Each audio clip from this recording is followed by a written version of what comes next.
Ya.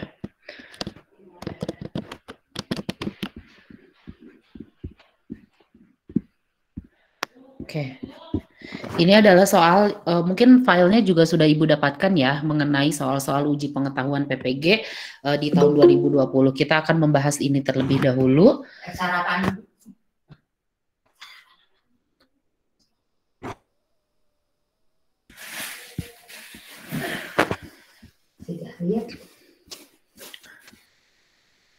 Ya, saya akan langsung saja ke soal-soal yang berkaitan dengan IPS ya Bapak dan Ibu. Mungkin soal yang lainnya juga sudah dibahas oleh dosen yang lain begitu. Ini nomor 15 itu berkaitan dengan kisi-kisi. Jadi apa namanya, soal-soal yang ada tentu tidak akan keluar dari yang namanya kisi-kisi ya. Untuk soal 15 ini kalau kita lihat di sini ada erupsi gunung api gitu ya. Ini bagian dari materi apa Ibu, namanya? maaf. Ya, maaf, belum saya kesedihan Bu. Soalnya oh, belum oh iya. Ya, aduh mohon maaf ya, saya ini batuk terus. Belum share screen ya. Bentar.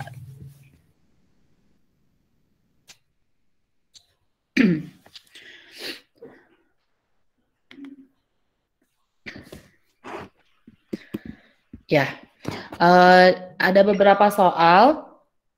Saya akan berfokus kepada soal-soal yang berkaitan dengan IPS gitu ya.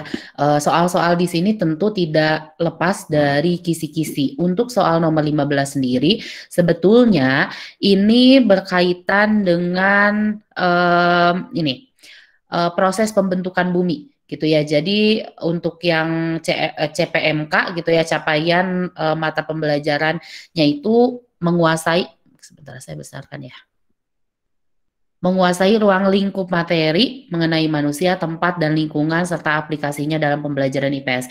Ini sebetulnya materinya kecenderungan itu diambil dari materi geografi gitu ya. Materi atau topiknya berkaitan dengan manusia, tempat, dan juga lingkungan. Submateri atau subtopiknya di sini berfokus pada proses pembentukan muka bumi atau proses alam yang terjadi gitu ya. Proses pembentukan bumi tentu tidak terlepas dari yang namanya tenaga bumi gitu ya. Sedangkan tenaga bumi itu kita tahu kita dibagi menjadi dua, yaitu adalah tenaga endogen dan juga tenaga eksogen. Di sini ada indikatornya. Indikatornya adalah disajikan data tentang kasus terjadinya bencana alam di permukaan bumi. Peserta dapat menganalisis proses alam endogen dan eksogen berkaitan dengan bencana alam tersebut gitu ya. Saya pikir ini sesuai dengan indikator yang tadi gitu. Bentar, ada yang masuk. Ada soal, saya meminta secara random saja ya, Bu Intan Permatasari. Halo Bu Intan. Iya Ibu. Oke, Bu Intan boleh minta dibacakan nomor 15 beserta ininya, beserta option jawabannya. Silakan Bu. Ya. Letusan gunung api memberikan dampak negatif sekaligus dampak positif. Selain bencana, pasca erupsi gunung api menghasilkan pasir, kerikil, dan batuan. Hasil erupsi tersebut menjadi berkah buat penduduk sekitar gunung api. Berdasarkan bidang usahanya, kegiatan penduduk sekitar gunung api adalah A. Perdagangan, B. Pertambangan, C. Industri, D. Agrasi, E. Ekstraktif. Ini mungkin agraris ya. Oh iya, agraris. Iya, tipe sepertinya. Oke, jawabannya apa Bu?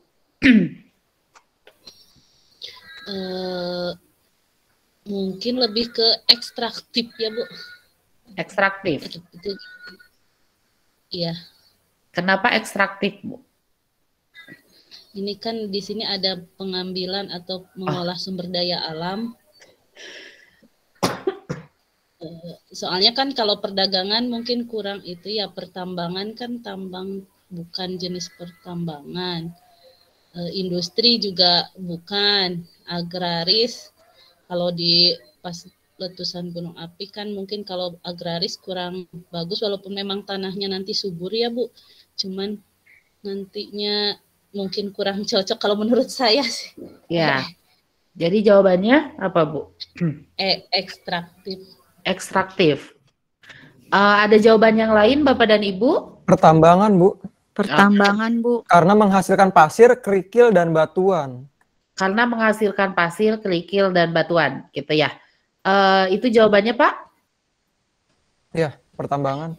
Oke, nah Bapak dan Ibu ketika membaca soal gitu ya, pastikan kita mengetahui apa yang diminta dari soal tersebut. Atau kalau saya biasa sebutnya itu dengan kata kunci. Jadi di setiap soal pasti ada kata kuncinya.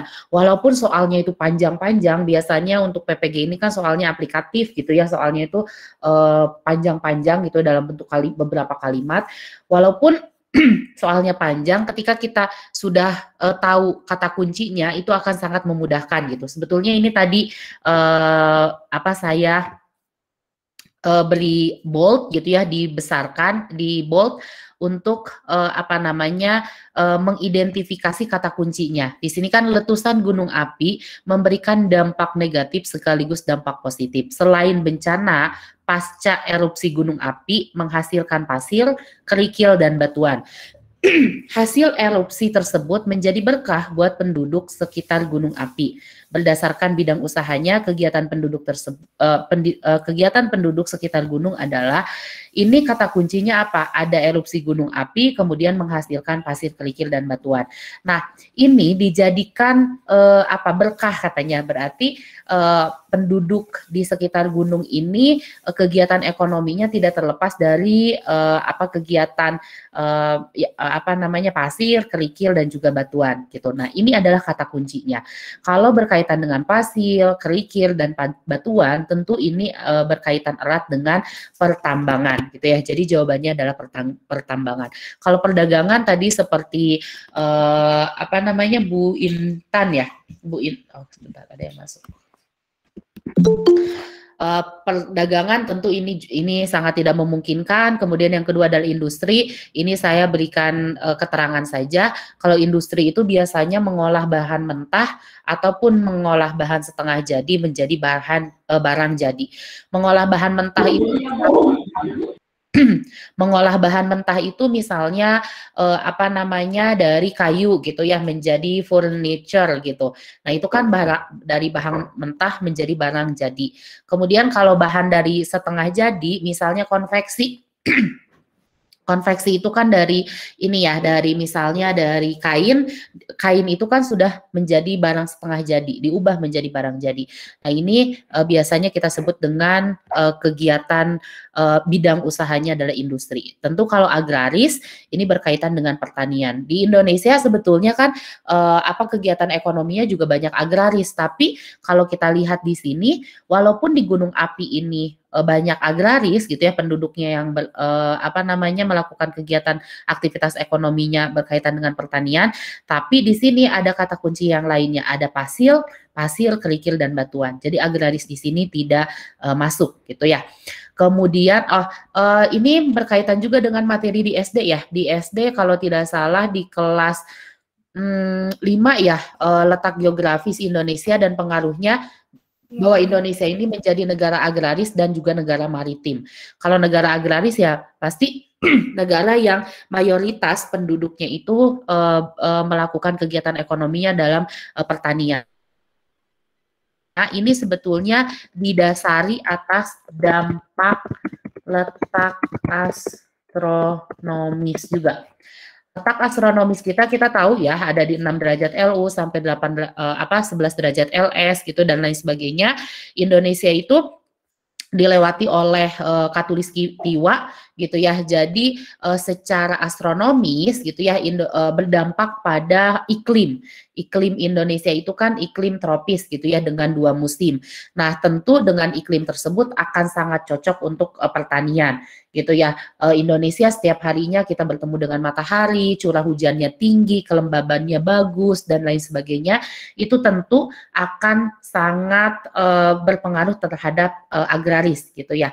Tapi kenapa di sini tidak? Sekali lagi lagi karena di sini ada pasir, kerikil dan juga batuan. Kemudian kalau ekstraktif ini lebih kecenderungannya adalah pengambilan dan pengolahan sumber daya alam,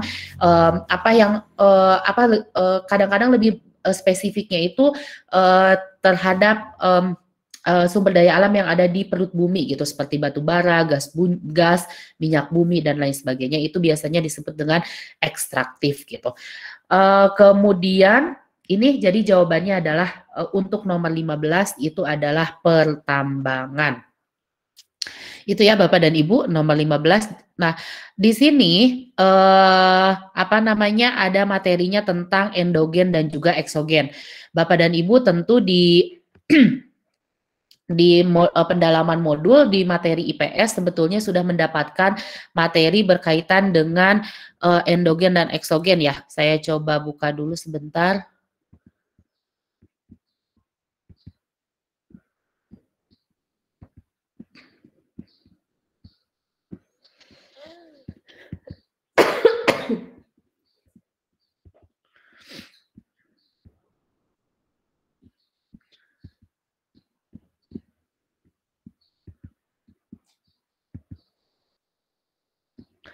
Nah, kan proses terjadinya bumi itu kan tidak serta-merta jadi seperti sekarang gitu ya, tetapi ada prosesnya. Itu disebabkan oleh tenaga geologi atau kita biasa sebut dengan tenaga bumi gitu ya. Tenaga geologi ini kita tahu terbagi menjadi dua, ada tenaga endogen dan juga tenaga eksogen. Nah, ini mungkin ada sebetulnya di modul ya, saya hanya membuat meringkas saja. Oh, sebentar ya Bapak dan Ibu, ada telepon. Izin dulu.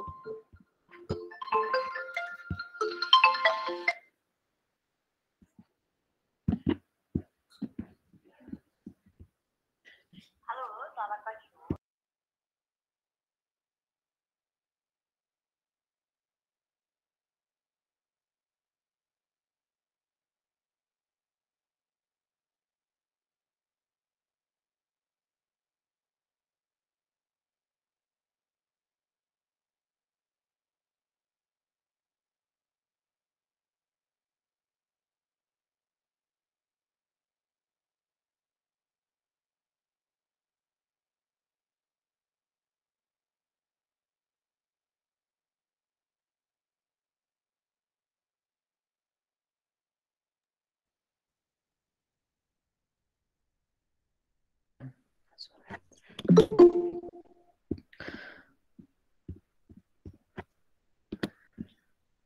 Nah, tenaga geologi, tenaga pembentuk bumi itu kita bagi menjadi dua, ada tenaga endogen dan juga tenaga eksogen. Kalau tenaga endogen itu adalah tenaga yang berasal dari dalam bumi. Sorry. Oh, ini ya. Tenaga endogen itu adalah tenaga yang berasal dari dalam bumi. Kita tahu tenaga endogen ini terbagi menjadi tiga, ada tektonik, vulkanik, dan juga seisme. Tektonik ini adalah tenaga yang berasal dari dalam bumi, biasanya itu diakibatkan adanya, aduh sebentar ya, banyak yang masuk nih. Adanya pergeseran lempeng. Kita tahu juga bahwa bumi kita itu di bawah permukaan bumi itu jauh gitu ya, ada yang namanya lempeng atau batuan penyusun permukaan bumi gitu ya. Ada 7 lempeng besar dunia dan juga ada lempeng-lempeng kecil yang sangat banyak juga gitu ya. Nah, ketika lempeng ini kan tentu tidak hanya diam, tetapi lempeng ini bergerak. Nah, ketika bergerak ini tentu akan mengakibatkan pergerakan juga di permukaan bumi gitu ya. Jadi ini juga yang akan mengakibatkan gempa bumi. Kemudian yang selanjutnya adalah tenaga vulkanik. Tenaga vulkanik tentu tenaga yang berkaitan dengan di gunung-gunung gitu ya, adanya proses keluarnya magma dari perut bumi begitu. Ini juga memberikan dampak positif dan juga negatif. Dampak positifnya tadi masyarakat sekitar itu memiliki pekerjaan di bidang pertambangan gitu ya. Kemudian tanah sekitar pegunungan juga bisa menjadi subur, tetapi juga tentu memberikan dampak negatif, ada kerusakan dan lain sebagainya. Kemudian yang selanjutnya adalah seisme. Seisme ini diakibatkan karena Gempa bumi. Gempa bumi ini juga bisa terjadi karena ada patahan, lipatan, dan lain sebagainya.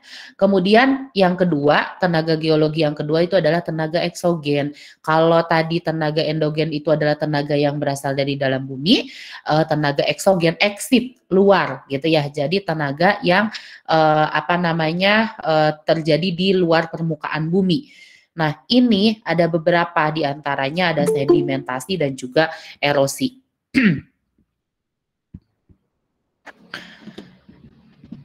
Kalau sedimentasi itu adalah pengendapan gitu ya. Pengendapan ini biasanya terjadi di aliran sungai. Kita tahu aliran sungai itu mengalir dari hulu ke hilir. Biasanya di daerah hulu itu topografi itu ini ya, tinggi rendahnya permukaan bumi. Kan permukaan bumi kita itu tidak datar saja. Itu ya, ada tinggi, kemudian ada lembah dan lain sebagainya. Itu disebutnya topografi gitu ya, tinggi rendahnya permukaan bumi. Adapun di sungai di bagian hulu itu biasanya topografinya itu terjal gitu ya. Ketika kalau kita bayangkan sungai dengan topografi terjal itu kan berarti arus sungainya itu sangat deras gitu ya. Nah, arus sungai sangat deras tentu itu memberikan memberikan dampak juga, diantaranya adalah pengikisan di aliran sungai gitu ya. Nah, hasil pengikisan tersebut oleh air itu terbawa gitu ya, terbawa oleh arus air gitu ya. Jadi kita bayangkan dari hulu itu deras, kemudian bisa mengikis aliran sungai, sisa-sisa tumbuhan misalnya gitu ya. Kemudian selanjutnya sisa-sisa pengikisan tersebut terbawa, dan ketika di aliran sungai bagian hilir biasanya topografinya itu datar gitu ya. Ketika datar otomatis arus sungainya itu kan tidak deras, sehingga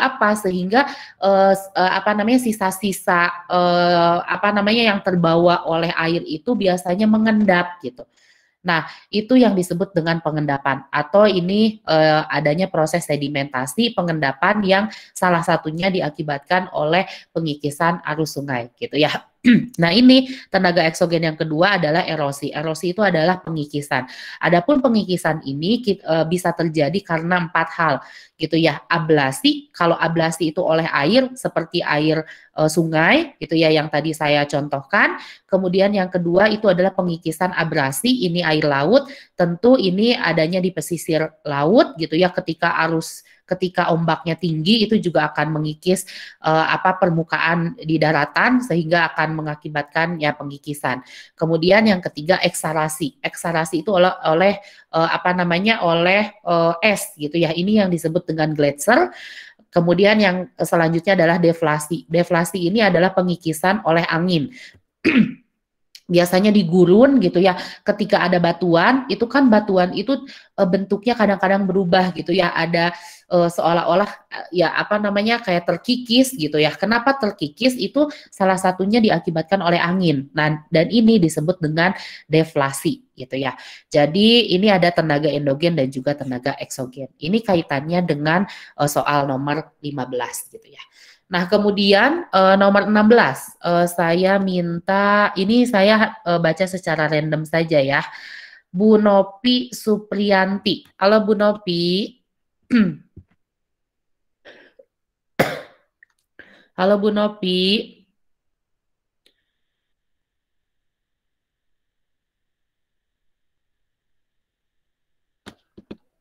Kayaknya lagi di sekolah Bu Nopinya, jadi nggak kedengeran, nggak ini.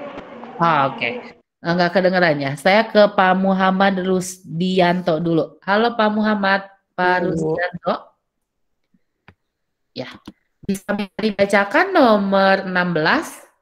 Ya, berdasarkan hasil sensus penduduk tahun 2010, Badan Pusat Statistika BPS dalam pertumbuhan dan persebaran penduduk Indonesia tahun 2011, 57,5% penduduk Indonesia terkonsentrasi di Pulau Jawa. Sedangkan di luar pulau, di Pulau Papua Barat kurang dari 1%.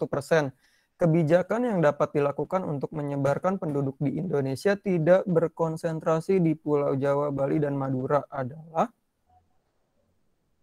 Yang A, mengoptimalkan pertumbuhan wilayah di Indonesia. Yang B, membangun pusat-pusat pertumbuhan di Indonesia. Yang C, membangun wilayah pembangunan di Indonesia. Yang D, meningkatkan akses stabilitas antar pulau di Indonesia. Yang E, meningkatkan akses stabilitas antar provinsi di Indonesia.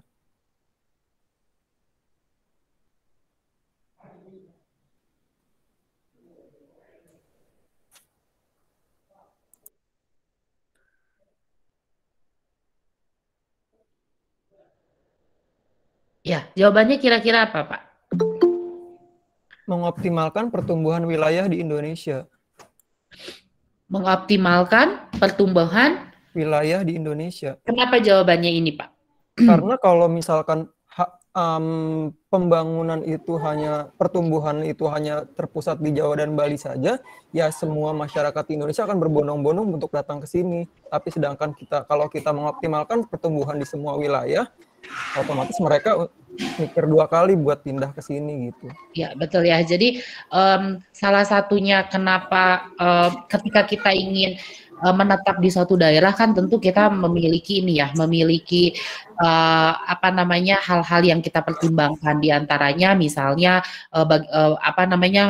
kegiatan ekonomi, kemudian pendidikan, kemudian kesehatan dan lain sebagainya, itu bagaimana di daerah tersebut gitu. Ketika bagus, biasanya tentu penduduk itu akan terkonsentrasi di di wilayah yang memiliki akses di wilayah yang memiliki kondisi yang baik gitu ya, dari sarana, prasarana dan lain sebagainya. Ketika sarana dan prasarananya kurang baik, biasanya itu kecenderungannya penduduk juga akan sedikit gitu ya. Jadi betul sekali jawabannya adalah mengoptimalkan pertumbuhan wilayah di Indonesia begitu ya. Kemudian nomor 17 saya minta kepada Bu Arianti. Halo Bu Arianti. Iya Ibu, Assalamualaikum. Waalaikumsalam Bu. Boleh dibacakan nomor 17 Bu? Boleh. Oke. Bambang merupakan salah satu peserta didik di SD Nusa. Dia selalu ketinggalan pelajaran mengarang sebab tidak memiliki buku tulis yang cukup. Dia hanya memiliki 1 buku untuk semua catatan pelajarannya sehingga campur dengan mata pelajaran lain. Hal ini karena kondisi ekonomi sejak kedua orang tuanya meninggal dunia. Saat ini Bambang yatim piatu. Dori sebagai teman satu meja secara diam-diam memberikan kado buku tulis 1 lusin kepada Bambang. Tindakan yang dilakukan Dodi tersebut merupakan salah satu bentuk keberhasilan pembelajaran dalam menanamkan nilai karakter, khususnya karakter A. Peduli, B. Rajin, C. Tanggung jawab, D. Cinta lingkungan, E. Pemaaf. Jawabannya A. Bu, peduli. Oke, ini kata kuncinya kan kado ya, secara diam-diam. Jadi jawabannya apa Bu? A. Peduli. Oke, kenapa peduli Bu? Karena Dori melihat kekurangan dari temannya Bambang sehingga dia memunculkan rasa simpati atau empati dengan cara memberikan kado buku tulis kepada Bambang gitu. Dan hal itu benar-benar membantu Bambang karena tidak punya buku tulis yang banyak seperti itu. Ini ada keterkaitannya dengan orang lain ya Bu ya? Iya. Kalau rajin kan kecenderungannya biasanya lebih kepada diri sendiri ya Bu ya? Betul.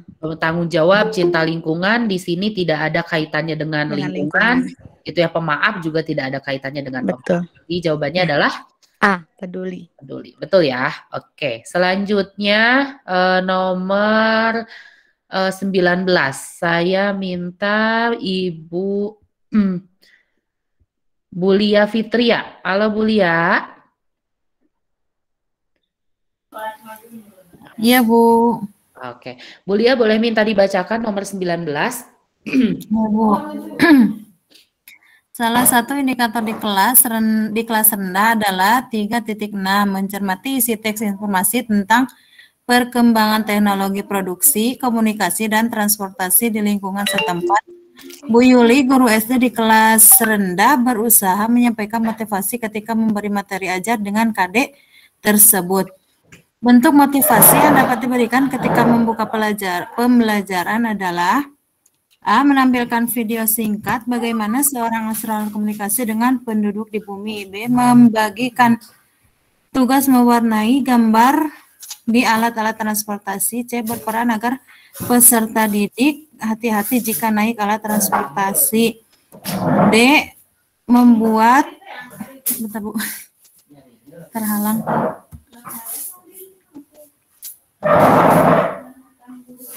D. Membuat kesimpulan penting menjaga keselamatan saat menyeberang jalan. E. Membagikan soal isian singkat tentang macam-macam reaksi yang diketahui peserta didik.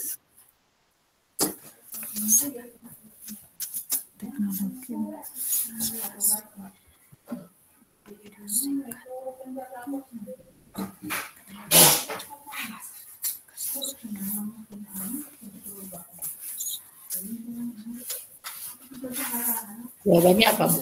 Atau ini dulu, kata kuncinya menurut Ibu apa, Bu, nomor 19 ini? Mencermati. Mana? Kata kuncinya.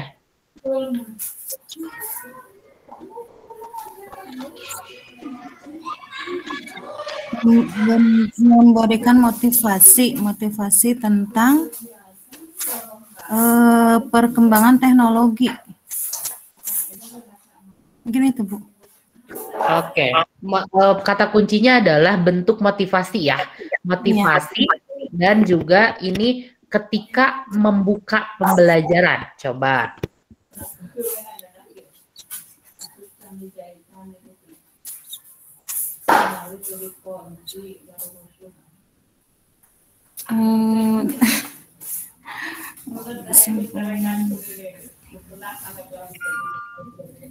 Mungkin A.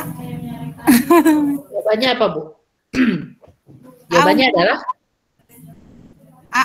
Kenapa A, Bu?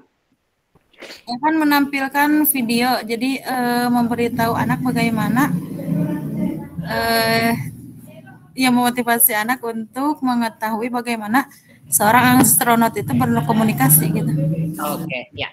Jadi terima kasih ya Bu ya. Saya coba elaborasi ya. Yang disampaikan Ibu betul sekali jawabannya ini A. Kenapa A? Karena di sini indikatornya adalah mencermati teks tentang perkembangan teknologi gitu ya. Kemudian bagaimana ketika kita ingin memotivasi, motivasi ini kan ada di kegiatan awal ya, kegiatan pembuka atau kegiatan pendahuluan. Bentuk kegiatan motivasinya itu seperti apa? Jadi kata kuncinya adalah bentuk kegiatan untuk memotivasi peserta didik, tapi tentu harus dikaitkan dengan materi pembelajaran. Jawabannya adalah tepat sekali menampilkan video. Biasanya kalau dengan video anak-anak itu akan lebih termotivasi gitu ya, atensinya juga akan kita dapatkan gitu ya. Jadi mungkin yang tadinya masih mengobrol, kemudian nanti akan fokus kepada pembelajaran gitu. Nah, kenapa tidak nomor 2 memberi tugas mewarnai? Kan tentu tidak mungkin ketika di kegiatan membuka kita harus kita langsung memberikan tugas gitu ya. Ini tidak masuk gitu ya. Kemudian berpesan agar peserta didik hati-hati jika naik alat transportasi. Biasanya ini ketika menanamkan nilai gitu ya, ini di kegiatan awal ataupun di kegiatan akhir. Membuat kesimpulan tentu ini ada di kegiatan akhir, membagikan soal juga ini ada di kegiatan akhir. Jadi jawaban yang tepat itu adalah A gitu ya. Bentuk kegiatan untuk memotivasinya bisa dengan menampilkan video singkat mengenai astronot gitu. Dan ini alat komunikasi juga keterkaitan dengan KD-nya gitu ya. Jadi tetap harus dikaitkan dengan KD-nya. Terima kasih Bu. Kemudian Bu, ya. Kalau mohon maaf sebelumnya, tapi tadi di KD-nya itu tentang teknologi di lingkungan setempat ya, Bu? Ya, betul. Untuk KD-nya betul memang teknologi di lingkungan setempat gitu ya. Tapi untuk memotivasi peserta didik gitu ya, memang bagusnya itu harusnya ini ya, apa yang ada di sekitarnya gitu. Tetapi karena di sini yang lainnya itu tidak memungkinkan, Bu. Gitu ya. Jadi yang sangat memungkinkan itu adalah jawabannya A. Tadi yang kedua, tidak mungkin kita memberikan tugas di awal gitu ya. Kemudian berpesan untuk hati-hati juga itu kan di kegiatan awal tidak ada menyampaikan pesan, membuat kesimpulan, membagikan soal, ini tidak bisa gitu ya. Walaupun betul ini KD-nya di dalam KD-nya adalah di lingkungan setempat gitu, Bu. Jadi tetap jawabannya adalah A. Ya, kalau ya gitu Bu. Bisa dipahami Bu? Iya Bu, terima kasih. Sama-sama. Yang selanjutnya, oke.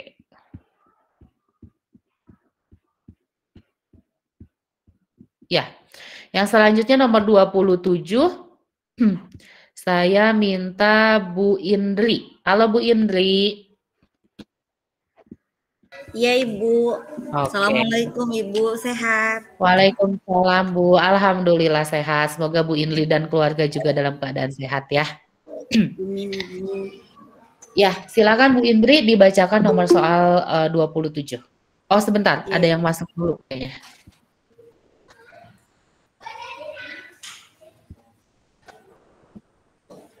Ya, silakan. Iya Bu. Dalam pembelajaran IPS pendidikan dasar, yaitu di sekolah dasar maupun di sekolah menengah pertama, berdasarkan pengalaman, guru selalu menyampaikan materi dengan menggunakan metode konvensional. Demikian juga dengan penilaian guru secara rutin melakukan penilaian harian, formatif, dan sumatif. Untuk mengetahui pencapaian materi yang telah diajarkan, pencapaian kompetensi peserta didik dalam belajar IPS tidak terpantau. Untuk mengatasi masalah tersebut, maka guru melakukan penilaian Bu, sikap, kognitif, dan psikomotor. Kenapa jawabannya B, Bu?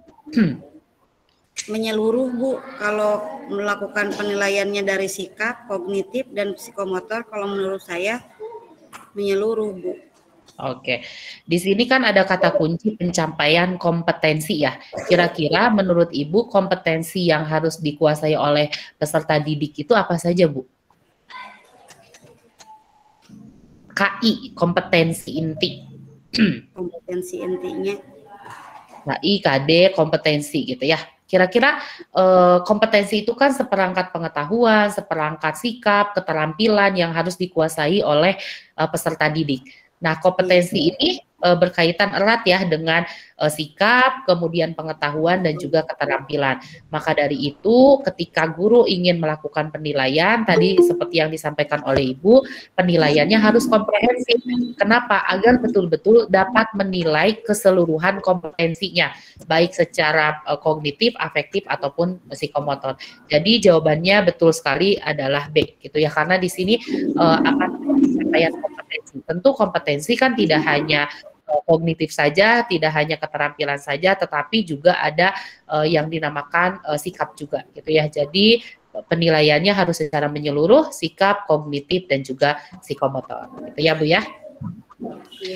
Oke, selanjutnya nomor 28. Saya minta kepada Bu Lia Fitria. Udah Bu. Ya, silakan Bu. Oh, ngisi lagi Bu. Oh, udah ya Bu Lia ya? Iya, udah Ibu tadi. Oke. Kita yang lain dulu ya. Coba. Bu Devi Nur Malasari. Halo Bu Devi. Iya Ibu, Assalamualaikum. Waalaikumsalam Bu. Boleh dibacakan nomor 28? Boleh Ibu. Hubungan antar manusia sudah melewati batas geografis dan politis. Semua orang menjadi warga dunia, memiliki tantangan permasalahan yang sama atau hampir sama di semua warga negara. Yang tidak termasuk tantangan permasalahan global adalah A. Menguatnya paham liberalisme, B. Teknologi dan informasi yang membanjiri segenap kehidupan, C. Membanjirnya produk dari luar negeri, D. Warga yang belum menjalankan nilai-nilai Pancasila, E. Masuknya investasi dari luar negeri. Jawabannya apa Bu kira-kira? Jawabannya atau kata kuncinya dulu. Dari nomor 28 ini kata kuncinya apa Bu? Iya, kata kuncinya itu adalah yang tidak termasuk permasalahan global, tantangan permasalahan global. Oke, betul ya. Iya. Berarti kalau yang diminta itu adalah permasalahan yang ada di dunia. Global. Kan ini yang tidak termasuk ya? Iya. Jadi yang bukan termasuk permasalahan global. Berarti yang diminta itu permasalahan yang dihadapi oleh Indonesia. Nah, itu dia. Ya. Jadi jawabannya yang D, Bu. Jawabannya adalah D. D. Ya, betul sekali. Ya. Jadi Ibu Bapak hati-hati dengan kata kunci tidak. Kadang-kadang ini mungkin kita paham ya sebetulnya gitu, tapi terkecoh dengan kata tidak gitu ya. Di sini yang tidak termasuk tantangan permasalahan global. Berarti yang bukan permasalahan global artinya adalah permasalahan yang dihadapi oleh suatu negara saja. Tentu di sini adalah negara Indonesia gitu. Jadi jawabannya adalah warga yang belum menjalankan nilai-nilai Pancasila. Kenapa? Karena Pancasila kan tentu hanya dianut oleh bangsa Indonesia karena itu falsafah bangsa kita gitu ya. Jadi ketika ada hal-hal yang belum sesuai dengan Pancasila itu bukan termasuk permasalahan global, tetapi permasalahan yang dihadapi oleh bangsa Indonesia gitu ya. Betul sekali. Terima kasih Ibu. Kemudian ini yang disebut dengan hubungan antar manusia itu kan betul ya, melewati batas geografis, batas politis gitu ya. Ketika Bapak dan Ibu berkomunikasi dengan orang luar negeri gitu ya, itu sudah tidak ada lagi batas geografis gitu. Maksudnya melewati batas geografis. Kemudian nomor 28 sudah. Selanjutnya nomor 39. Saya minta ke ini, saya random saja, Bu Imas Santi. Halo Bu Imas. Ada? Halo Bu Imas. Mungkin ini berhalangan. Bu Leli Puspita. Halo Bu Leli. Iya Bu, Assalamualaikum warahmatullahi wabarakatuh. Waalaikumsalam Bu. Boleh silakan dibacakan nomor 39. Adanya mesin hitung elektrik terus mengalami pergeseran hingga sekarang. Komputer sebagai perangkat elektronik yang terdiri dari beberapa komponen menghasilkan sebuah informasi berdasarkan data, prosedur, dan program yang sudah dirumuskan. Dampak positif perkembangan komputer saat ini adalah A. Menghubungkan dengan siapa saja yang terhubung di internet di seluruh dunia dengan biaya pulsa interlokal. B. Sebuah mesin multiguna dapat diprogram dan menerima data, gambar, ataupun fakta, kemudian diproses dan dimanipulasi. C. Sebuah mesin multiguna dapat diprogram dan migrasi data serta menerima data, kemudian diproses dan dimanipulasi. D. Sebagai sarana komunikasi lokal, akses network dengan cepat. D. Digunakan untuk berlangganan informasi tertentu secara kontinu. Jawabannya apa Bu? Bahan migrasi data serta menerima data. Kalau menurut saya C, Bu. Kenapa jawabannya C? Ini dampak positif ya, dampak positif. Dampak positifnya.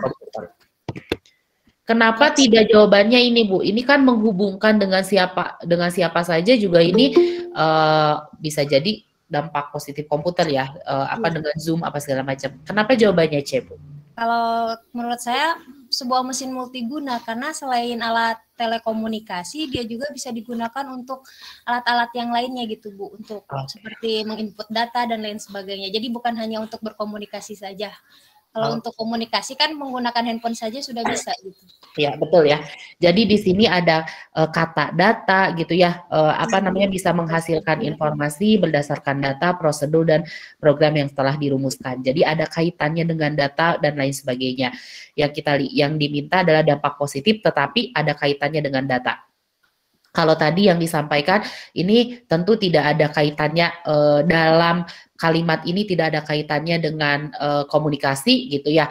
Kemudian yang selanjutnya adalah ini akses networking, kemudian berlangganan ini tentu juga tidak. Yang sangat erat kaitannya adalah jawabannya C gitu ya. Dapat diprogram dan migrasi data serta kita bisa menerima data, kemudian data itu diproses dan dimanipulasi. Bu, itu ada kata manipulasi. Manipulasi di sini sebetulnya bukan dalam artian dirubah kemudian dimanipulasi menjadi datanya yang tidak sahih gitu ya.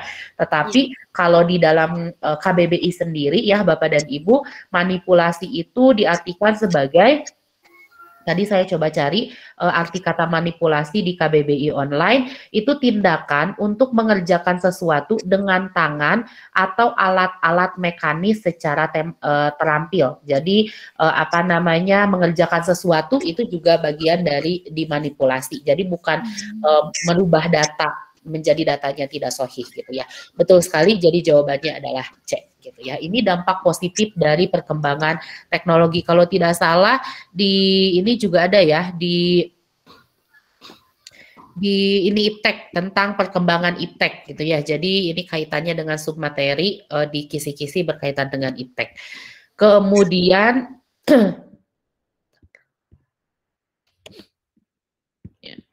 selanjutnya sejauh ini sih sebetulnya kayaknya ya Bu ya bisa lah ya untuk materi-materi IPS tidak terlalu rumit ya, insya Allah ya. Oke, nomor 50 silahkan. Saya minta ke Ibu, mohon maaf tadi atas nama Ima Santi ada tamu, jadi waktu Ibu panggil saya nggak ada, mohon maaf. Oh iya, nggak apa-apa Bu, silahkan, nggak apa-apa. Oke, tidak apa-apa Bu. Yang selanjutnya Bu Fitri Hadianti, ada Bu Fitri? Halo Bu Fitri. Ada? Mungkin sedang berhalangan. Bu Citra, halo Bu Citra. Ada Bu. Oke, sehat Bu? Alhamdulillah Ibu sehat. Alhamdulillah ya. Bu Citra mau dibacakan dong nomor 50. Ya. Yang 51 ya? 50. Yang 50 ya Bu? Iya betul Bu, nomor 50. Sejak tahun 2017 di Desa Trowulan banyak dibangun rumah-rumah bergaya Majapahitan. Rumah Majapahitan ini dibangun dengan memperhatikan temuan-temuan arkeologi.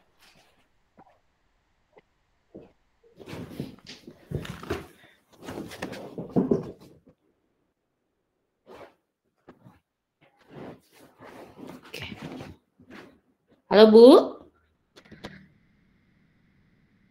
Ada jaringan mungkin ya? Gerabah. Oh, sorry.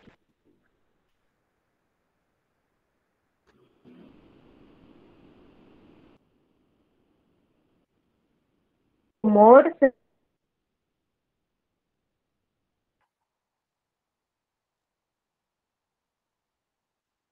drainase.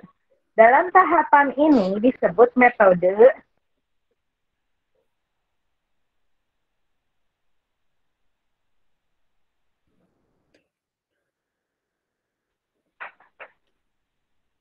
Ya, ada Bu, silakan. Ada?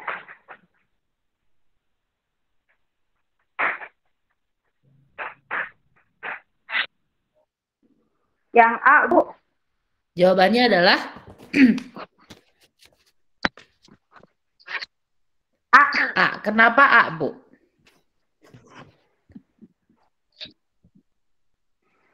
Kan itu kata kuncinya dibangun rumah-rumah bergaya Majapahitan. Berarti kan itu kan rumah yang Majapahit berarti kan tentang sejarah ya Bu ya.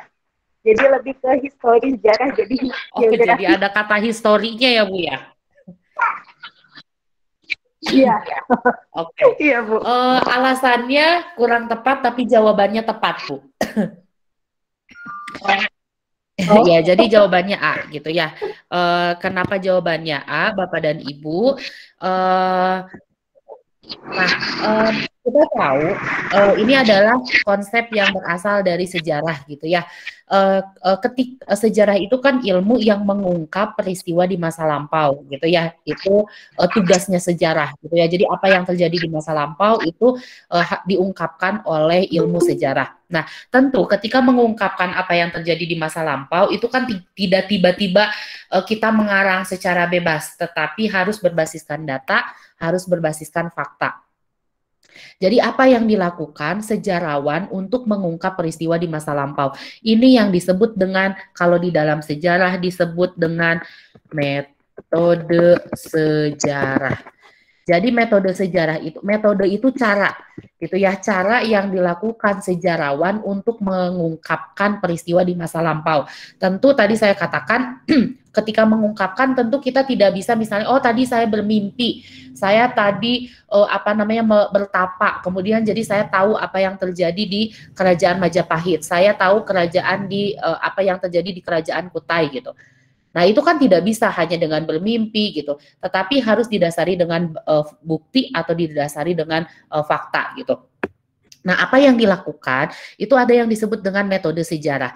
Metode sejarah itu kan berarti kalau metodologi seperti metode penelitian itu kan ada langkah-langkahnya ya. Nah, langkah pertama yang dilakukan oleh sejarawan itu disebut dengan heuristik gitu ya. Ini adalah langkah pertama. Langkah pertama heuristik ini adalah gitu ya, disebut dengan kegiatan mengumpulkan sumber sejarah atau sumber sejarah. Ya, betul sekali. Mengumpulkan fakta atau sumber sejarah. Ini bisa dengan cara apa gitu ya? Bisa dengan benda ataupun misalnya wawancara dengan pelaku sejarah gitu ya. Pelaku sejarah misalnya melakukan wawancara, apa sih yang terjadi di masa lampau misalnya. Nah, ini adalah langkah pertamanya, mengumpulkan fakta. Jadi baru mengumpulkan data saja, melihat ada peninggalan-peninggalan sejarah. Ini bagian dari yang pertama yaitu heuristik. Kemudian yang kedua itu adalah kritik. Kritik ini ini tahapan yang kedua, tahapannya itu adalah tahapan kritik gitu ya. Kritik ini tentu kita ketika mengumpulkan harus dipilih dulu gitu ya, harus dipilih mana fakta-fakta. Jadi proses memilih proses memilih bukti gitu ya. Apakah bukti ini relevan, bukti ini sesuai, bukti ini sahih atau tidak gitu ya. Jadi mana yang dapat dipercaya, mana yang tidak, mana yang sesuai, mana yang tidak sesuai. Itu disebut dengan kritik gitu ya. Kemudian yang ketiga itu sebetulnya interpretasi gitu ya. Verifikasi ini bagian juga dari kritik ya. Kita memverifikasi apakah bukti ini sesuai atau tidak gitu. Yang ketiga ini adalah disebut dengan langkah ketiga ya. Ini langkah 2. Ini langkah 3. Nah, langkah 3 itu interpretasi, menafsirkan gitu ya. Interpretasi itu menafsirkan apa? Menafsirkan fakta gitu ya. Kemudian menjelaskan gitu ya. Jadi dari bukti sejarah itu dijelaskan apa yang terjadi, dihubungkan antar fakta, dihubungkan antar sumber sejarah gitu. Contohnya kemarin di kegiatan pemantapan Perajab ada yang mengatakan, Bu, contoh interpretasi itu seperti apa gitu ya, menafsirkan proses sejarah. Jadi sejarah itu Bapak dan Ibu bukan hanya menjelaskan apa yang terjadi saja, tetapi menganalisis peristiwa terjadi itu kenapa, apa dampaknya gitu. Contohnya misalnya ketika adanya penculikan Rengas Dengklok gitu ya, peristiwa Rengas Dengklok. Itu kan di sejarah bukan hanya diceritakan terjadi penculikan oleh golongan muda terhadap Soekarno dan Hatta kemudian dibawa ke Rengas Dengklok. Kan bukan hanya itu saja, bukan itu saja yang diceritakan, tetapi diinterpretasikan. Diinterpretasikan itu dilihat kenapa sih alasannya kok dibawa ke Rengas Dengklok. Kan itu sebetulnya alasannya bukan untuk menculik dalam artian kriminal ya, tetapi lebih ingin menekan gitu ya agar proklamasi segera dilaksanakan, jangan menunggu sidang BPUPKI gitu ya. Kalau misalnya menunggu sidang itu kan BPUPKI kan itu dibentuk oleh Jepang. Ketika hasil sidang berarti kan seolah-olah itu ada campur tangan dari Jepang gitu ya. Dengan demikian kemerdekaan Indonesia memang diberikan oleh Jepang. Nah, golongan muda kan tidak ingin seperti itu gitu ya, bahwa kemerdekaan itu memang atas perjuangan gitu. Jadi itu adalah proses interpretasi gitu. Kemudian yang selanjutnya adalah historiografi. Historiografi ini adalah penuangan fakta sejarahnya. Ini baru yang tahap yang terakhir gitu ya. Langkah keempat.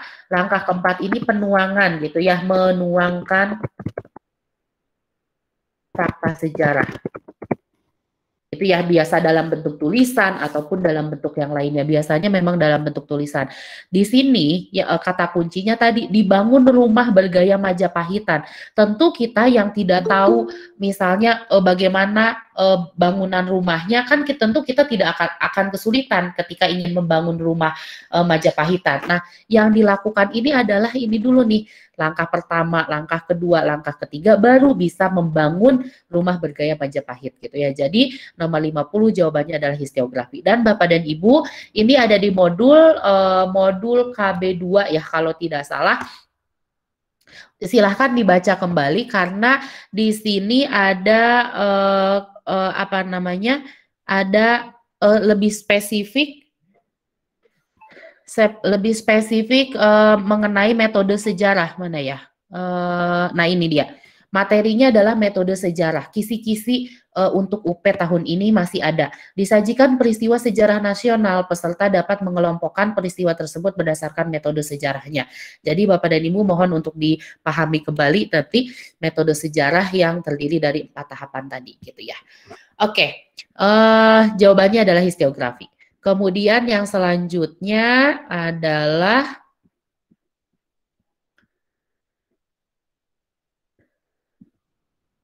selanjutnya nomor 66. Saya random lagi ya. Bu 4 Fatona. Halo Bu. Halo Bu. Ada? Ya. Bu silakan dibacakan nomor 66. Ya, seorang guru kelas 4 yang akan mengajar subtema bangsa pada budaya bangsaku menuliskan kompetensi dapat bersyukur kepada Tuhan dan menyadari kewajiban dan hak sebagai makhluk Tuhan di tengah kebersamaan dengan lingkungan. Dia ingin menunjukkan berbagai keunikan dari rangkaian kegiatan ritual adat berbagai daerah. Bahan ajar yang sesuai adalah A. Gambar tradisi Ngaben, B. Foto pembuatan ukiran suku Asmat, C. Masalah kontekstual di sekitar siswa, D. Kasus nyata yang terjadi pada teman sekelas, E. Ritual perkawinan berbagai daerah melalui video. Oh ini kata kuncinya sudah saya bold ya. Kegiatan ritual adat berbagai daerah.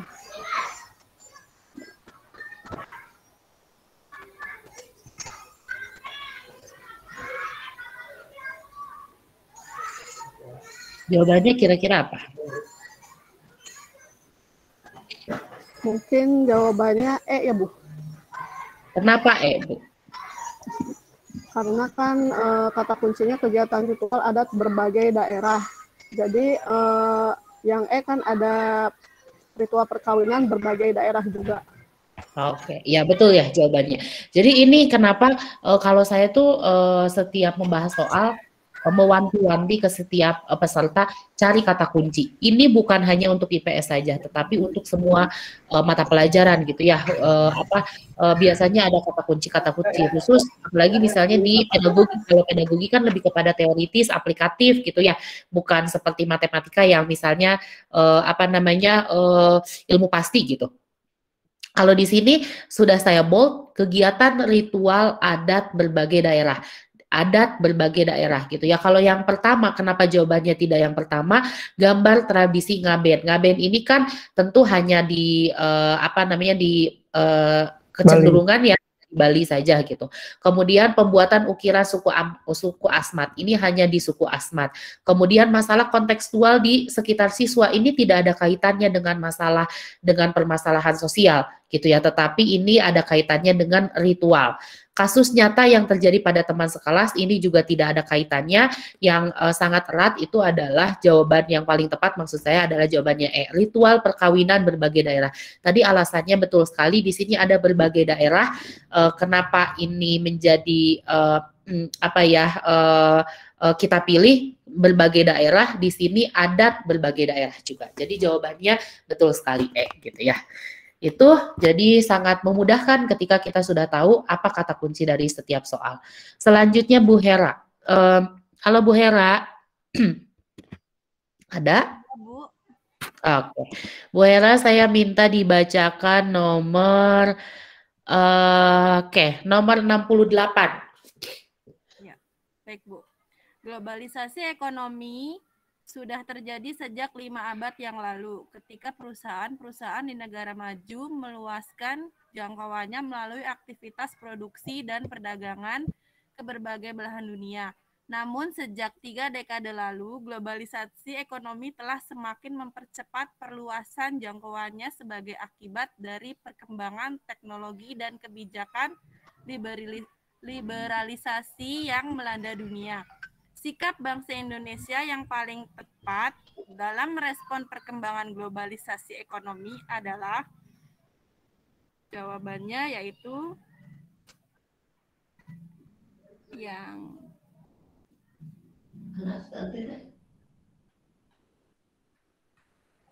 lebih tepatnya menurut saya ini yang E, Bu. Yang apa, Bu? Yang E. E. Bangsa Indonesia harus mengubah pola pikir masyarakat Indonesia untuk mengikuti sepenuhnya proses globalisasi ekonomi dunia. Itu, Bu? Sikap yang paling tepat ya, sikap bangsa yang paling tepat. Itu kata kuncinya ya, Bu ya. Betul. Ini berkaitan dengan globalisasi ekonomi ya.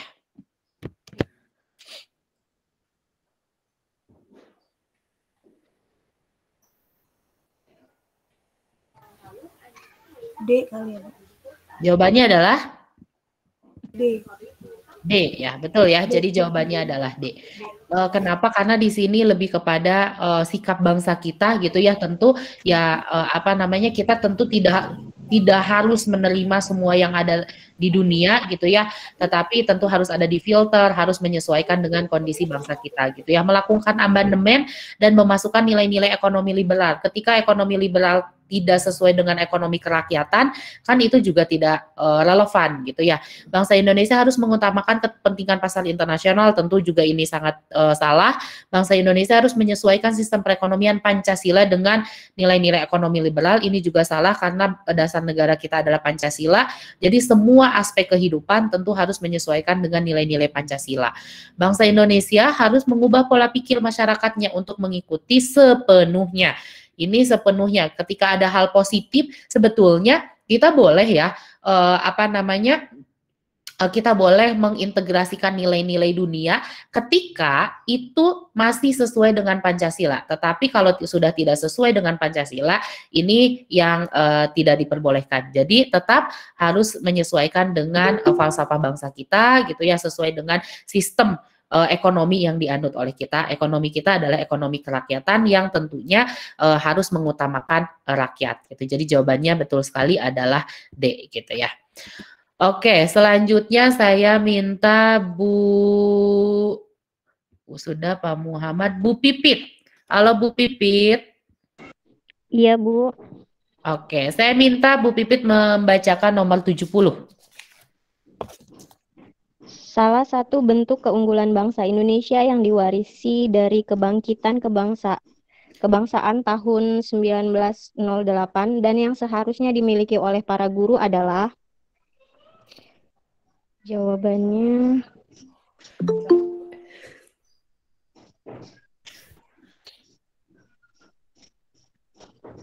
kata kuncinya apa, Bu?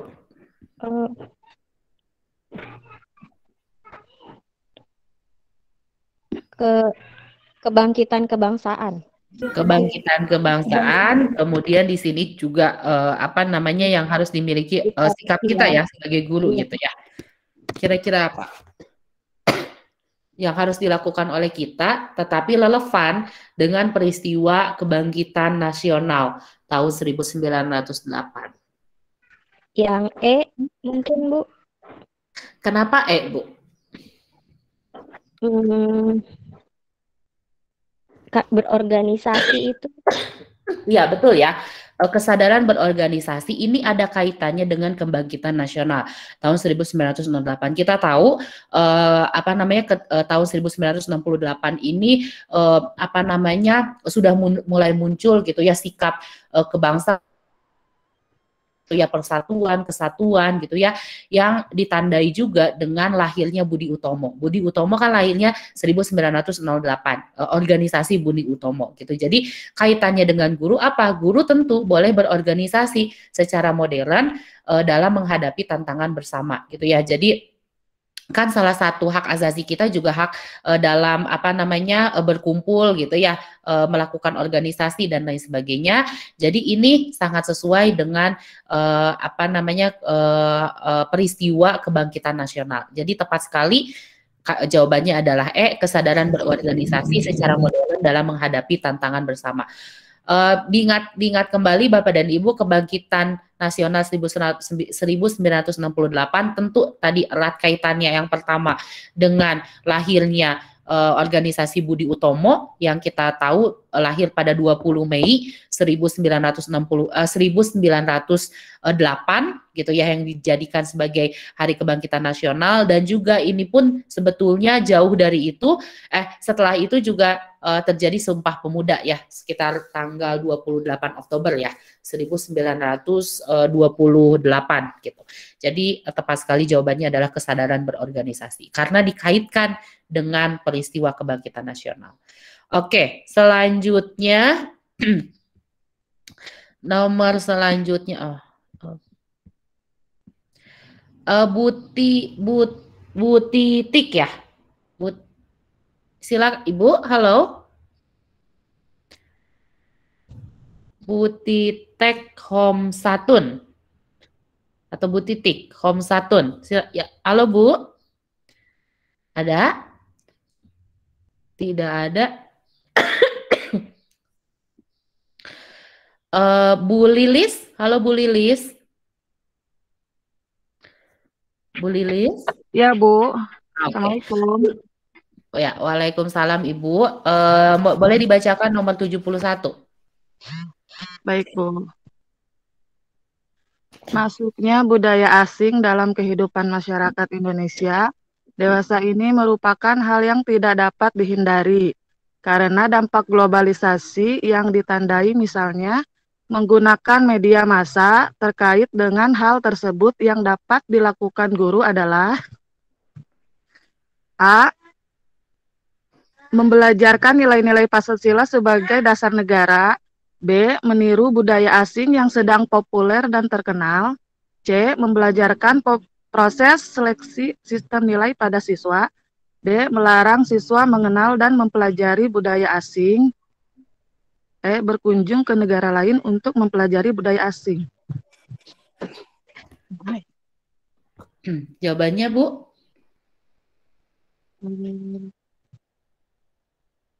Yang A ya. Jawabannya adalah membelajarkan nilai-nilai Pancasila sebagai dasar negara. Dasar negara. Ada jawaban lain kira-kira Bu? C Bu. Jawabannya adalah membelajarkan proses seleksi sistem nilai pada siswa. Betul ya. Jadi jawabannya C. Ini sebetulnya pengecohnya yang tadi. A itu memang pengecoh gitu, membelajarkan nilai-nilai Pancasila sebagai dasar negara. Tetapi ini kaitannya dengan dasar negara. Nah, di sini tuh lebih aplikatif sebetulnya gitu ya, lebih aplikatif dengan budaya asing. Apa sih yang harus kita lakukan? Tentu ketika masuknya budaya asing ada dampak positif dan juga negatif gitu ya. Yang harus diajarkan kepada anak-anak itu adalah proses seleksi sistem nilainya.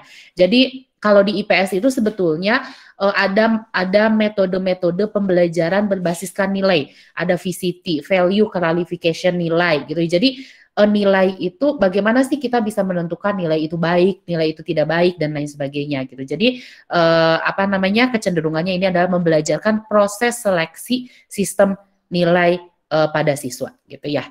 Tepat sekali. Oke, selanjutnya nomor 73. Nomor 73 Bu Nindi. Halo Bu Nindi.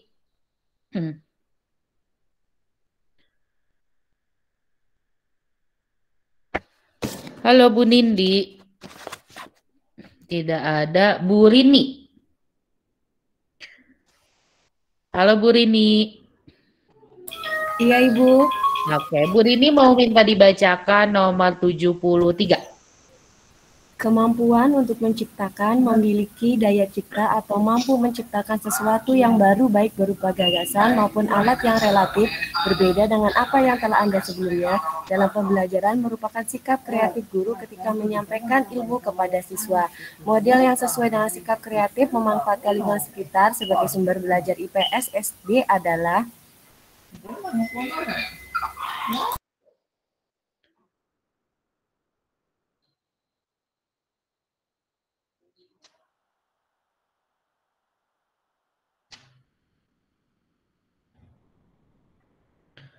kata kuncinya, Bu. Memanfaatkan lingkungan sekitar. Iya, Ya, betul ya. Pemanfaatan lingkungan sekitar sebagai sumber belajar IPS. Ini erat kaitannya dengan apa, Bu? Kalau kita memanfaatkan lingkungan. Berarti yang kontekstual, Bu. Oke. Jawabannya adalah kontekstual teaching and learning gitu ya. Kenapa jawabannya ini? Sebentar, saya admit dulu. Ya, jadi Bapak dan Ibu, sumber belajar utama IPS itu adalah lingkungan sekitar. Kenapa lingkungan sekitar? Karena materi IPS itu sumbernya adalah dari lingkungan. Geografi materinya dari mana sumbernya? Ada di lingkungan. Ekonomi di lingkungan. Interaksi sosiologi terjadi di lingkungan. Gitu ya, sejarah di lingkungan. Gitu. Kemudian antropologi budaya juga di lingkungan. Gitu ya. Jadi lingkungan itu sebagai sumber sumber belajar karena materi IPS itu berasal dari lingkungan. Oleh karena itu sumber sejarah IPS yang utama itu adalah lingkungan. Tentu kita boleh menggunakan sumber yang lain gitu ya, video, buku ataupun yang lainnya, tetapi yang utamanya itu adalah lingkungan. Nah, ketika memanfaatkan lingkungan itu sangat erat kaitannya dengan kontekstual teaching dan learning ketika kita membelajarkan dengan menghubungkan materi dengan kehidupan siswa atau menghubungkan materi dengan lingkungan siswa. Jadi kontekstual teaching dan learning. Problem based dengan project juga itu sebetulnya berbasiskan lingkungan gitu ya. Tetapi kalau problem based ini memang diawali kata kuncinya itu harus berbasiskan masalah yang terjadi di lingkungan, baik yang berupa problem ataupun project. Project based juga sama ya, diawali dengan adanya masalah.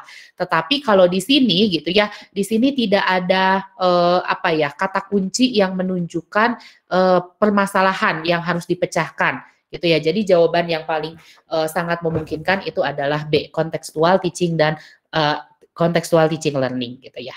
Kemudian nomor 74 saya minta Bu Sri Amelia. Halo Bu Sri.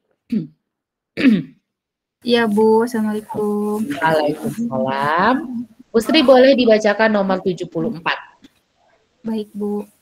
Perkembangan teknologi komunikasi seperti internet, handphone dengan berbagai aplikasinya telah membawa perubahan pada kehidupan manusia. Hal ini berdampak pada munculnya fenomena sosial, yaitu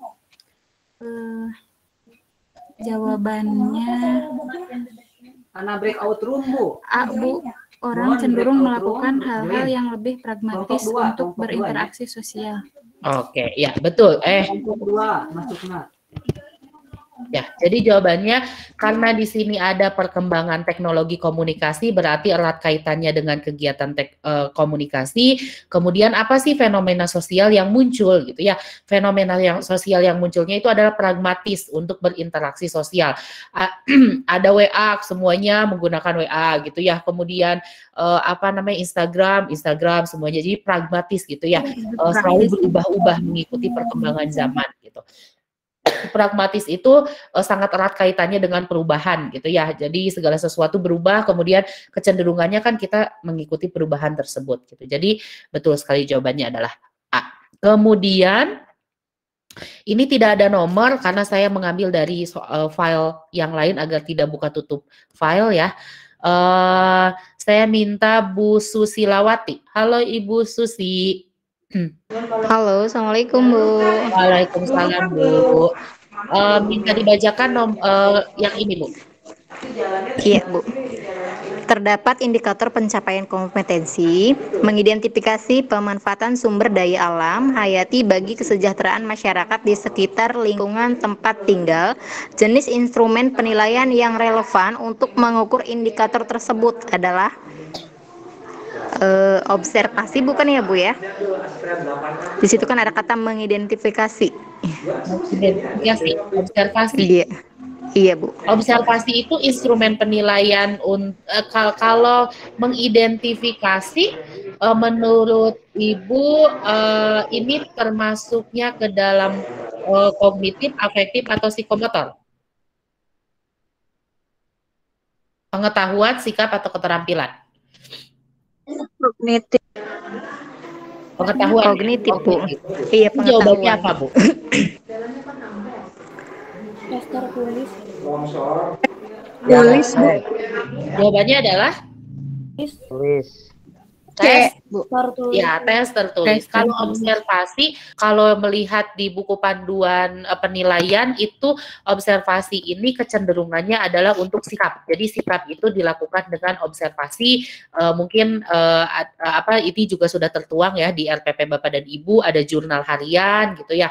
Bukan di LKPD suka ada tuh observasi. LKPD tentu itu bukan jenis instrumen penilaian gitu ya, tapi itu merupakan proses pembelajarannya gitu ya, pengalaman belajar siswa itu melalui observasi yang dituangkan di dalam LKPD. Jadi karena di sini mengidentifikasi kaitannya dengan kognitif, maka yang erat kaitannya dengan kognitif itu adalah tes tertulis begitu ya. Kemudian nomor selanjutnya yang fenomena korupsi, saya meminta ke Bu Nopi Supriyanti. Halo Ibu. Halo Bu. Oke. Bu, boleh dibacakan yang fenomena korupsi. Fenomena korupsi di Indonesia nampaknya telah menjadi budaya dengan melihat berbagai kasus yang terjadi. Ketidakjujuran telah melanda masyarakat mulai dari hal yang paling kecil hingga besar, yang mengarah ke tindak kriminal. Tindakan tersebut melanggar norma. B. Hukum, Bu. Hukum. Kenapa jawabannya hukum, Bu?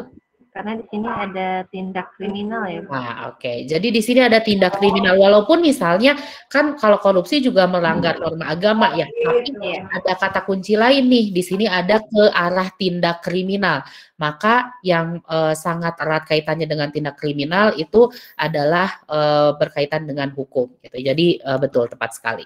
Nah ini kemudahan ketika kita sudah menemukan kata kunci di dalam soal ya. Selanjutnya Bu Sri. Halo Bu Sri. Halo Bu Sri. Ya Bu. Astuti. Ya, oh ya, Bu Sri. Oh, Bu Sri. Oh ya Bu. Ada dua ya. Aduh, mohon maaf. Sebentar.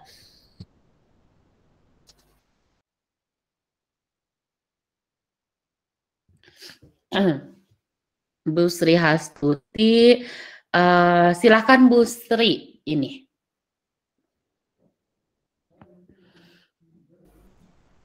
Yang rata-rata. Iya. Rata-rata setiap 5 tahun sekali sebuah tsunami besar di Indonesia, biasanya di Pulau Sumatera bagian barat dan sepanjang pantai selatan Pulau Jawa. Pada umumnya, kerusakan pada infrastruktur melebihi jumlah korban jiwa. Faktor pemicu terjadinya tsunami di wilayah tersebut karena tumbukan pada lempeng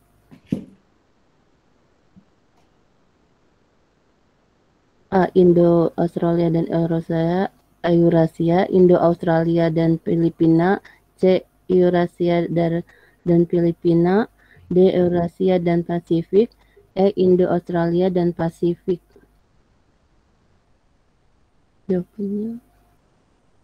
Jawabannya apa, Bu? Kata kuncinya dulu deh, coba kita lihat. Pemicu. Ya, pemicu terjadinya tsunami. Tsunami di mana? Di wilayah tersebut. Wilayah tersebut ini wilayah yang mana, Bu, kira-kira? Sumatera bagian barat dan panjang pantai selatan Pulau Jawa. Oke. Nah, berarti ini kata kuncinya tsunami yang faktor penyebab tsunami yang ada di Sumatera Barat dan juga pesisir pantai Pulau Jawa. Kira-kira apa, Bu, jawabannya? Coba ditebak dulu deh. Jawabannya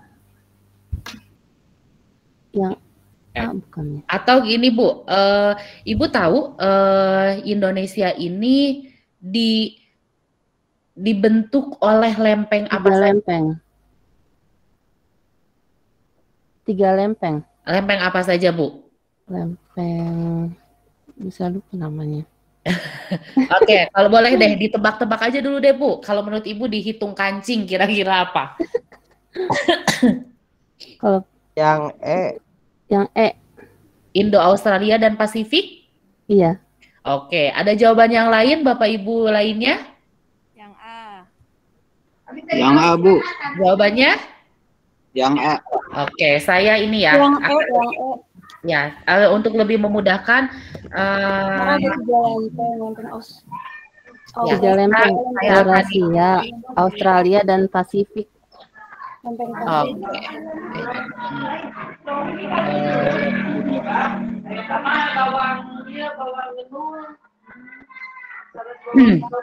Yang lebih mudah tuh ini.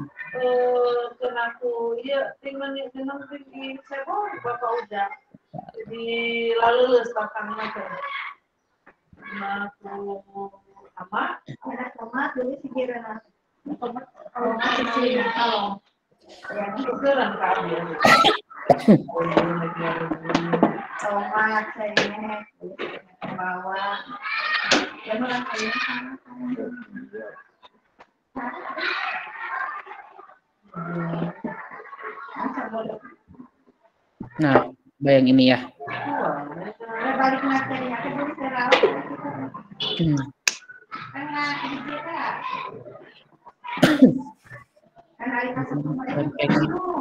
Gambar lempengnya mana nih?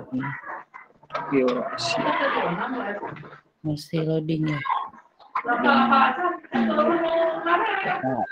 Masih loading.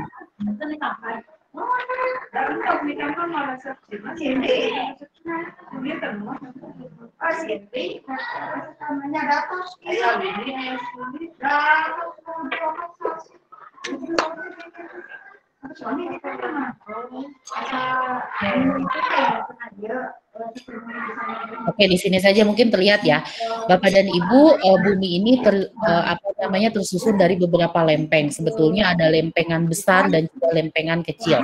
Lempeng besar itu apa? Di antaranya lempeng Eurasia. Lempeng Eurasia ini menjadi lempeng pembentuk benua Eropa dan Asia. Eurasia, Eropa dan Asia, gitu ya.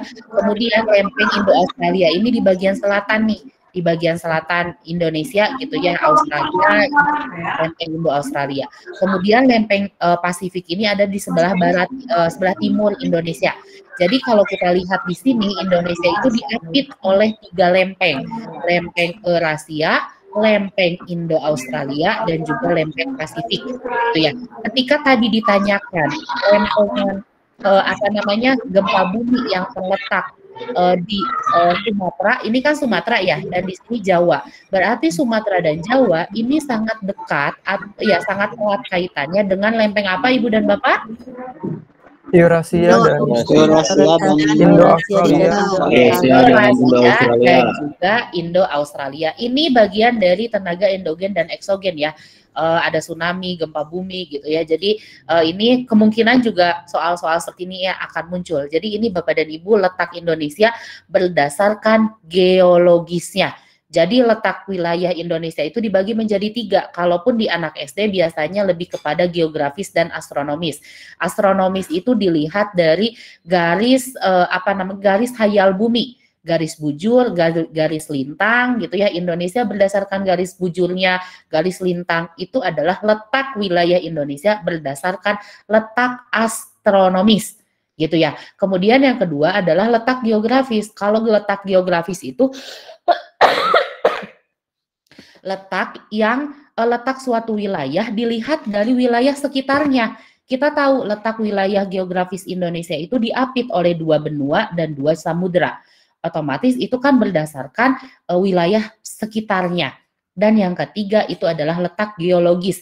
Sebetulnya kalau geologis ini belum dibelajarkan di tingkat sekolah dasar ya, tapi kita ya tentu harus memahaminya. Kalau geologis ini salah satunya adalah letak suatu wilayah didasari atas lempengan pembentuk buminya itu dibentuk oleh lempeng apa saja lah, kira-kira seperti itu. Jadi ada lempeng Eurasia, Indo-Australia, dan juga Pasifik. Ini 3 lempeng Indonesia. Nah, berdasarkan letak geologis Indonesia juga, bahwa Indonesia ini, kita tahu ya, Indonesia ini ada di Ring of Fire. Yang dimaksudkan Ring of Fire itu mana? Yang dimaksudkan Ring of Fire itu adalah ini, Bapak dan Ibu nih. Di sini ada segitiga-segitiga nih, yang berwarna merah. Ini adalah jalur, ini disebutnya sebetulnya jalur jalur pegunungan. Jalur pegunungan itu pegunungan muda Indonesia, pegunungan muda di dunia itu kan ada 2 ya. Ada pegunungan Mediterania dan ada pegunungan Pasifik. Jadi di dunia ini ada 2 pegunungan besar gitu ya. Pegunungan itu kan rangkaian gunung. Nah, rangkaian gunung yang pertama itu Mediterania. Mediterania itu berasalnya dari Eropa. Di sini kan Eropa nih. Eropa masuk ke Asia. Indonesia itu negara yang dilewati oleh 2 pegunungan muda dunia. Pegunungan Mediterania dan Pasifik itu melewati Indonesia. Untuk Mediteranianya dari mulai dari mulai Eropa gitu ya, ada Alpen, kemudian ke Asia ada Himalaya, masuk nih ke Asia, kemudian masuk ke Indonesia melewati Sumatera, Jawa dan Bali. Maka tidak heran di Sumatera, Jawa dan Bali itu banyak sekali gunung gitu ya. Ini adalah pegunungan muda Mediterania. Kemudian yang kedua apa? Pasifik. Kalau Pasifik ini diawali dari Amerika Selatan. Di Amerika Selatan naik ke utara, ada Amerika Utara gitu ya. Di sini juga sama, banyak gunung. Kemudian masuk ke Asia. Masuk ke Asia itu melewati Jepang. Di Jepang, kemudian masuk ke Filipina, kemudian masuk ke Indonesia. Yang disebutkan Ring of Fire ini ada di sini nih. Di sini Indonesia itu dilewati oleh Ring of Fire gitu. Jadi makanya banyak sekali gunung gitu ya. Gunung kan menimbulkan dampak negatif juga, tadi sudah saya katakan. Tsunami, ada pergeseran lempeng gitu ya, menyebabkan tsunami, gempa bumi dan lain sebagainya. Ini yang disebut dengan Ring of Fire gitu ya. Ini mungkin tambahan saja. Jadi jawabannya adalah karena di Sumatera dan juga Pulau Jawa, maka jawabannya Indo-Australia dan Eurasia gitu ya. Oke, selanjutnya masuk. Selanjutnya mengenai indikator. Saya minta Bu Sri Amelia. Sekarang Bu Sri Amelia. Halo Ibu.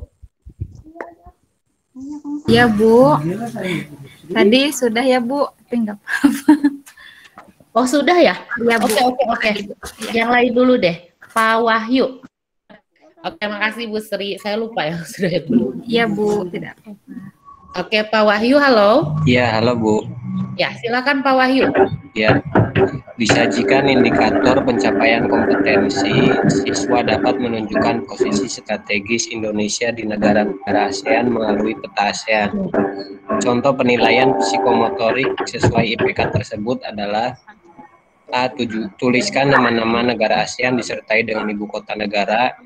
B. Jelaskan posisi strategis Indonesia di negara ASEAN. C. Buatlah peta-peta negara ASEAN dan berikan nama-nama negaranya. D. Jelaskan hasil analisis tentang posisi dan peran Indonesia di negara ASEAN. E. Tunjukkan pada peta posisi strategis Indonesia di negara ASEAN.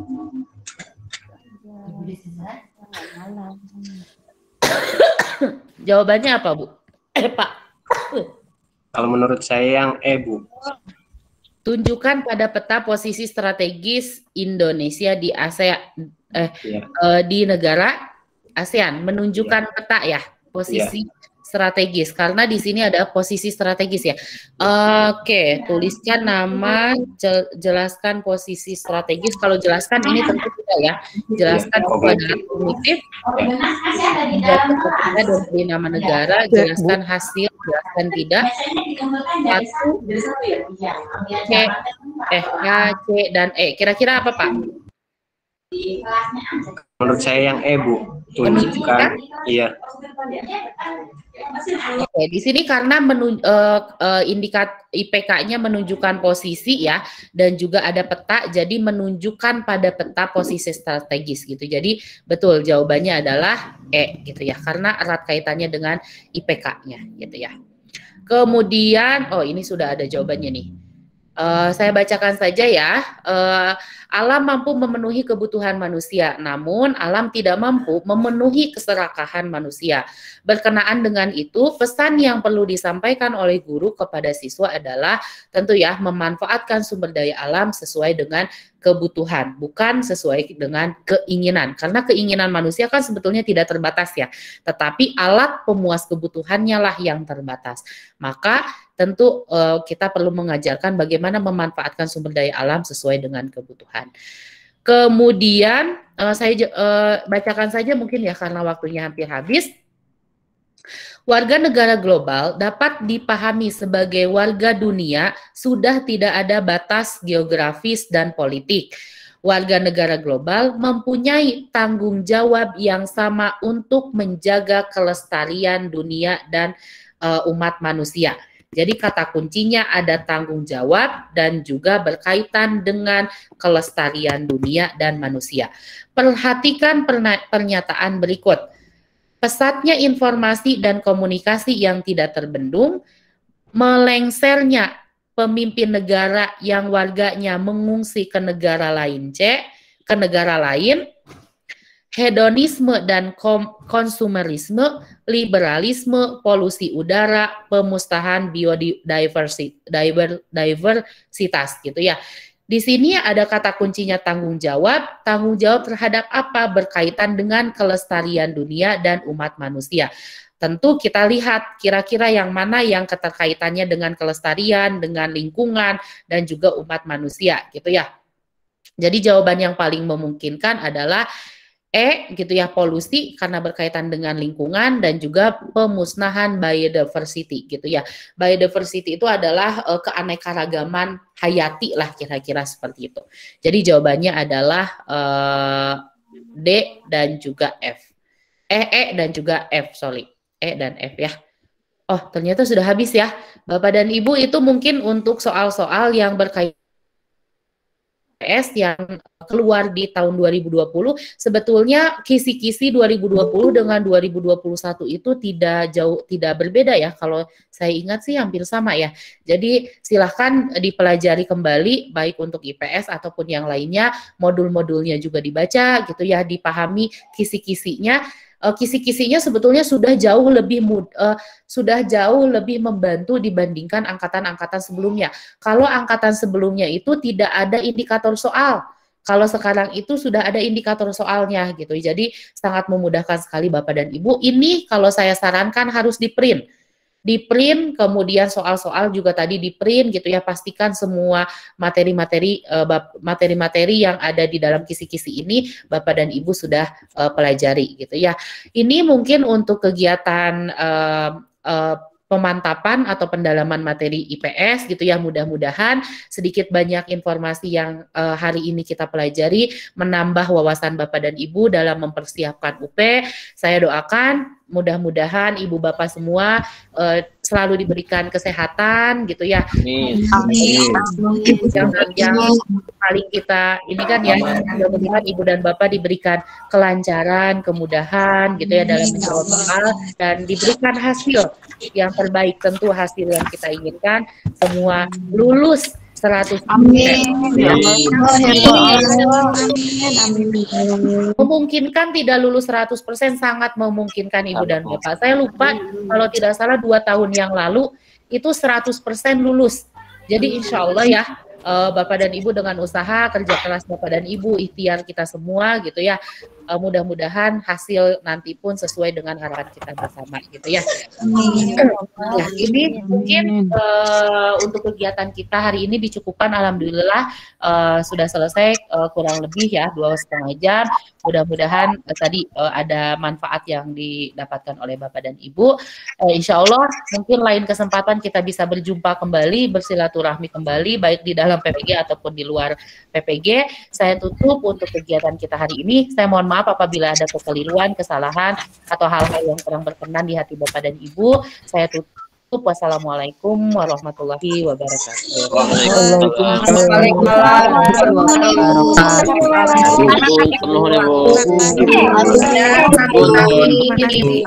Wahyu. Sehat-sehat terus, Bu. Ya, amin Bu Erika, amin. Kangen sama Bu Mela. Iya. Silakan. Ibu, nanti Ibu soal dan yang Bapak tadi sudah dibahas bisa. bisa dibagikan Ibu, maaf Ibu. Kenapa Pak? Soal yang tadi dibahas nanti akan disebar atau gimana? Oh, Bapak dan Ibu sudah punya soal ini belum? Soal U.P.-nya? Belum, Bu. Belum, Bu. Di-share ya, Bu. Oh, Bu. Saya share-nya mana ya? Bu Andin Bu biasanya. Bu Andin, Bu. Oh, iya. Oh, iya, boleh. Saya share ya, atau linknya Bapak dan Ibu sudah punya belum? Saya kirimkan linknya. Lah, ya itu tadi. Link, Ya, Bu. Link sama Google Drive rekamannya saya aja. udah punya belum? Apa Bu? Link Google Drive yang berisikan soal-soal. Jadi saya juga mengambil dari sana sebetulnya. Sudah ada Bu. Sudah ada, Bu. Dari Bu Andin. Sudah ada, Bu, dari Nah, Bu itu Andin. saya Tapi mengambil nggak soalnya ada, dari Bu. Cuma untuk memilahnya mana IPS mana yang bukan itu. Oh Tahu gitu, Bu. ya boleh. Ya boleh. Sip. Oke, Bapak dan Ibu, selamat melanjutkan aktivitas. Saya stop record dulu mungkin ya. Terima kasih Bu. Terima kasih.